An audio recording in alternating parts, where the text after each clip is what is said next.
Greetings, citizens, and thanks for tuning in to Nindie Nation episode 194.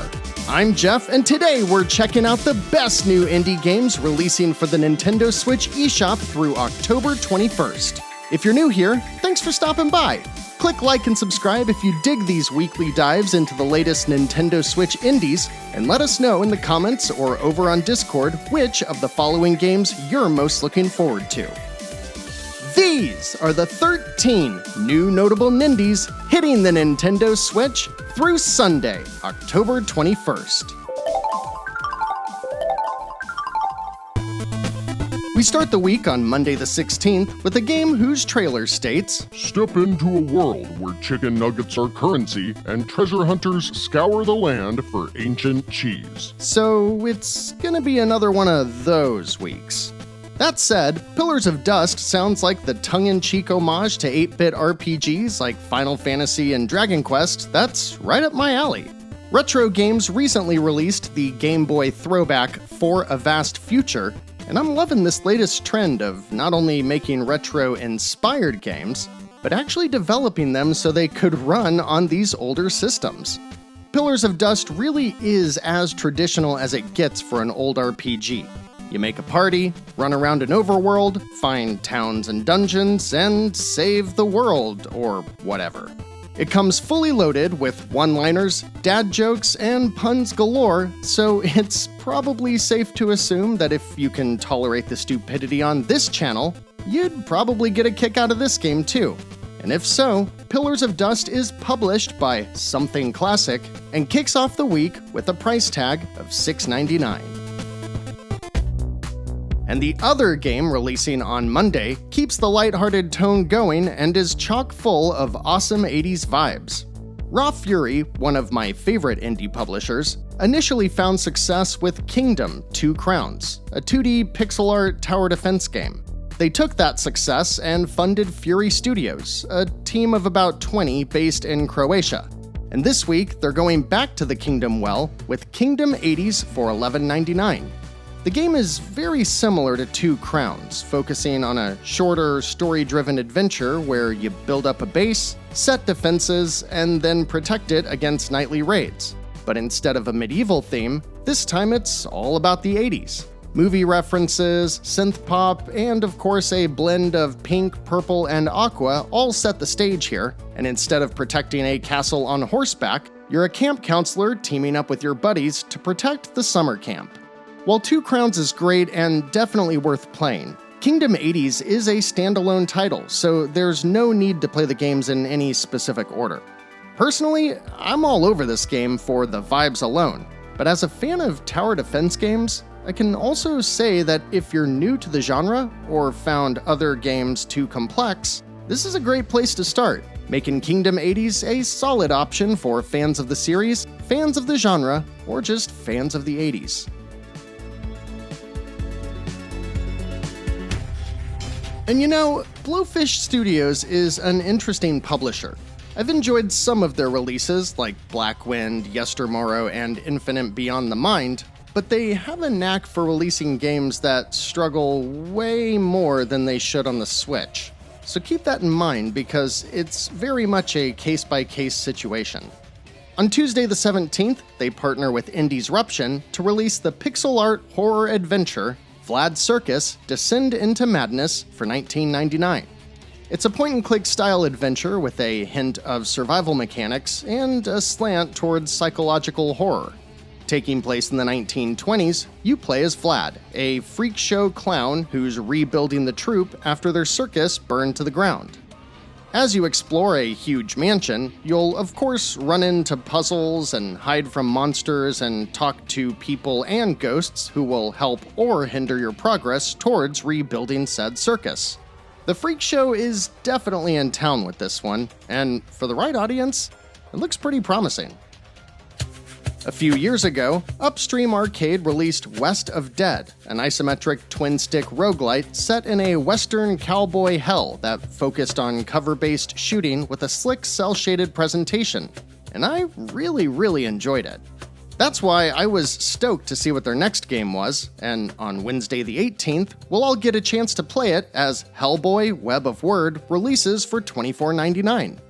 Leveraging the cult classic comic book character, Whoa, say that 3 times fast, and a similar cel-shaded visual style, this time around the roguelite action plays out as a third-person brawler.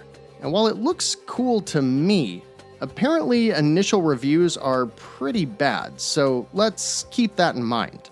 They say while its combat is arcadey, it's generally just too slow and shallow all around. Apparently, it also doesn't run very well on the Switch, which isn't much of a surprise. But after a last-minute 2-week delay, maybe they're actively working to patch it and we'll see a decent fix down the road. Regarding the gameplay, you explore a constantly changing mansion that serves as a gateway to hell, and you move room to room punching cultists into oblivion. When you die, you restart and buy new power-ups to hopefully make it a bit further, and I think you all know how this works by now. Published by Good Shepherd, let's just hope this game can turn things around. And with that, I suppose the last thing to mention is that Hellboy: Web of Word is a third-person brawler with procedurally generated levels, roguelike mechanics, and RPG elements! Also on Wednesday, East Asia Soft and Victor Yurchuk are charging $5 to let you play with your balls. In Ball Lab 2, you move your balls through minimalistic single-screen challenges as you try not to poke your balls with a spike or get your balls crushed. Don't worry though, if one of your balls gets annihilated, you'll get a new one right away. And there's a counter to remind you of just how many times you broke your balls while playing with them. It's got mixed reviews on Steam, where it also happens to only be $2.99, but I suppose there's a Switch tax, because the only thing better than playing with your balls is being able to play with your balls anywhere you want. And now kids, gather around old Uncle Nindie, cause it's time for Nindie Nation's Cozy Cute Corner! If you think it's the name of a bar in the meatpacking district, think again, because Mail Time is all about delivering letters in a friendly fairy tale forest. Described as cottagecore, this 3D platformer has you meeting cute woodland characters, hearing what they need, and figuring out how to get it from one place to the other, because you are a new mail carrier. It's free of constraints like time limits or fall damage, and the developer, Kayla Vonderjay, encourages players to take things at their own pace and just enjoy the ride. It received outstanding reviews on PC and makes its way to the Switch for $19.99. Spirit of the Island was initially unveiled as Message in a Bottle back in 2020. Now, alongside Plug-in Digital, 1 Million Bits Horde releases the final product for $24.99. It's a relaxing life simulation set on a tropical island that was once a prosperous tourist destination. The story will set you on a course full of farming and crafting and building as you work to bring back the island to what it once was. There's a little slant of combat as you can build defenses to protect your budding paradise from pirates, but otherwise, consider this game a cozy crossover between Animal Crossing, Stardew Valley, and Moonlighter. And then, Ali Ast, founder of Sundew Studios, is releasing Witchy Life Story for $19.99, and I thought it looked pretty dumb until I read more about the premise. You're the runt in a renowned magical family, and your grandmother has given you one last chance to prove yourself as a witch. You've got 2 weeks to head home and help save the Flora Harvest Festival, which you do in this narrative sim by making friends, farming, crafting spells, and maybe finding a little romance. But since this is a cozy game, you can also just decide to not do that. You can be a total schmuck if you want and continue pissing everybody off while slacking on all of your responsibilities. So I guess the choice is yours. Become the savior you were always meant to be, or continue to prove your family right. And then, Inner Realm Studios goes back to the well to rebuild their first PC release in Latte Stand Tycoon Plus for $9.99. And, it's kind of the same thing. Grandpa leaves you a crappy coffee stand, your town is about to demolish it, and you've got to bring it back to the roaring business empire it once was. Walk around the town, visit the market, make drinks, keep people happy, and that's the shtick. And if I'm being honest, I kinda feel like I just described the same game 3 times in a row. But back to the rest of the week, we've got another theme here because both of the games that wrap up this big Thursday drop just so happen to be Zany Multiplayer Party Games with a Gimmick! First up is Bish Bash Bots, whose gimmick is tower defense. Developer Catastrophic Overload last released the silly, some might even say Zany. Drink More Glurp back in 2020, and this week's $18 release employs a similar, lighthearted vibe as you defend your home base from little robots while sending your little robots into someone else's. You'll spend your time building and upgrading defenses like turrets and other gadgets, but there's a focus on getting more involved in the action rather than just setting plans in motion and watching them play out. This looks like a pretty fun time, and the gameplay looks active and engaging, almost like an RTS or MOBA. And with over 30 levels across 8 biomes, there's gonna be plenty to do if you happen to be going solo, too. And I don't really know what to tell you about the gimmick behind the Jackbox Party Pack 10, but I'm inclined to say that it's either alcohol or tricking your non-gaming friends into playing a video game. Look, everyone, and I mean everyone, should own at least one Jackbox Party Pack. They really are the best way to entertain guests, friends, and family if they don't happen to be gamers. And while most games support at least a few players, many of them support 8 or more, with audience interaction available for, in some cases, up to 100 players. That's because everyone uses their phone to interact with the game, and you just have to open up a web browser and type in a code, so there's no apps or special permissions required. This time around, the pack of games will have you doing things like coming up with funny shirts and voting on whose is the best, a whodunit murder mystery that plays out a bit like Among Us, some good old trivia action, and a game that has people playing fake musical instruments on their phones. And that one sounds awesome. These are always so fun, y'all, and you usually can buy single games for just a couple of bucks. If you're brand new to Jackbox, I'll suggest starting with Drawful, Fibbage, or Whiplash, but if you've played them all and you're looking for something new, you can pick up this latest party pack for $34.99. Now on to Friday the 20th, we see the release of one of the games I mentioned at the end of last week's episode.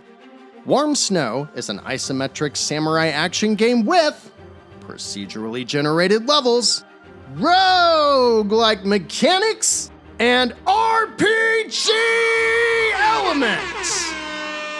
Developed in China by Bad Mud Studios, the game released on PC in early 2022 and has received both very positive reviews and over 2 million copies sold, so it's done pretty well for itself. It's based around a warrior named Bion who must battle 5 houses of evil and their bosses to rid their hometown's corruption at the hand of the White Lotus. Outside of that, it looks to play like a zoomed-out version of Hades, with lots of dodge rolls, fast action, and of course dashing across the screen for attacks. Visually, it's got this silk painting art style that looks nice, but I don't know. Is it just me, or does it leave a little to be desired?